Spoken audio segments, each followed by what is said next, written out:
I need people who are high net worth to support the generous social programs that we want to have in our state. Right? Now, there are some patriotic millionaires who've stepped up. Okay, cut me the checks. I mean, just if you want to be supportive, but maybe the first step should be go down to Palm Beach and see who you can bring back home, because our tax base has been eroded.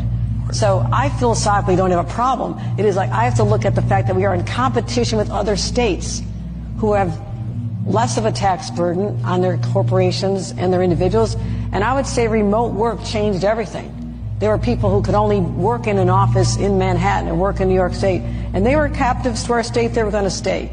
We saw that that's not the case. I mean, you know, Wall Street businesses looking at Texas, they're not going there because they have a nicer governor. I know that for sure. But they're going there because of the tax rate. We have to be smart about this. But we can fund what we want to fund with what we already are taking in. Hey guys, this is Latina, your favorite community advocate. So I see that Governor Hochul is begging for the wealthy people to come back and return to New York. She wants to put herself out there to go to West Palm Beach, Florida, to try to convince New Yorkers to return to the great city of New York, to try to get them to spend more of their money and tax them more so they can fund these radical programs that they want to push onto New York hardworking people. To me, it is such a disrespect. You disrespected the wealthy people when they were already contributing to most of the taxes, right? And what do they get in return besides disrespect, high crimes, filthy streets? There's trash all over the place. You know, you're raising everything up on working class people, and the wealthy people are clearly not benefiting from it. You know, you're not giving them the support. You know, you're putting policies in place that favors illegals and criminals over the working class people.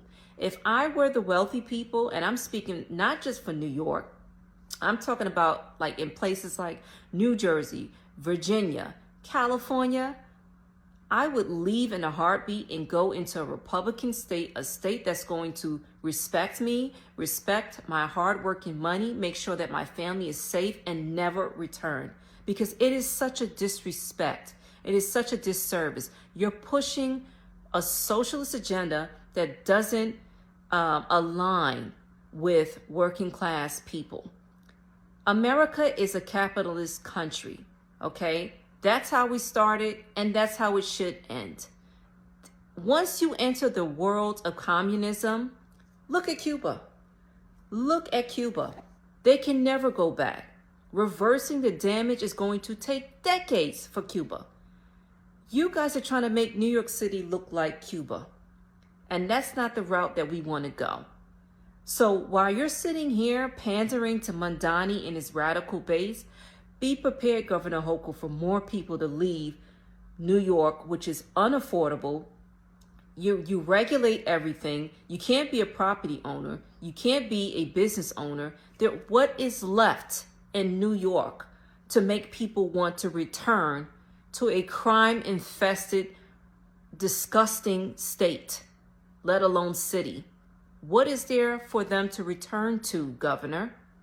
And now you're in desperate need because your economy is going to tank. When the wealthy leaves, they take the money and the business with them. Let that sink in. Who do you think is going to foot the bill for all of this? It's going to be the middle class and, of course, poor people.